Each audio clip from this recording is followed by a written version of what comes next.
meet Africans and they say, many of them will say, you sold us into slavery. Those kinds of very simplistic, and quite inaccurate, claims.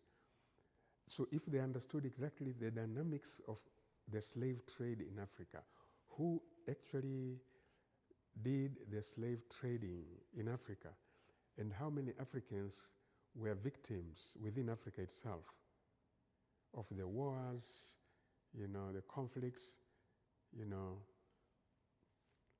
and how Africans themselves, actually, there were a lot of Africans who were slaves in Africa, but African slavery was just like domestic servitude, generally speaking.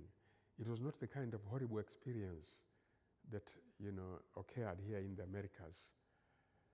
So I have a sense that the Africans did not really know what's going to happen to those ones that they saw, being sold away.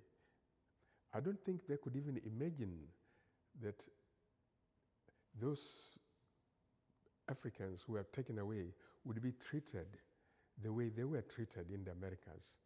So it would be very unfortunate, and it is very unfortunate, that people blame Africans for the atrocities that happened here. I think if African Americans knew who within Africa, participated in slave trading, and there was just a few people, and it's a class issue, a few people with power who were greedy for wealth, they got some money from the Europeans, they collaborated with the Europeans, and so they victimized their own people.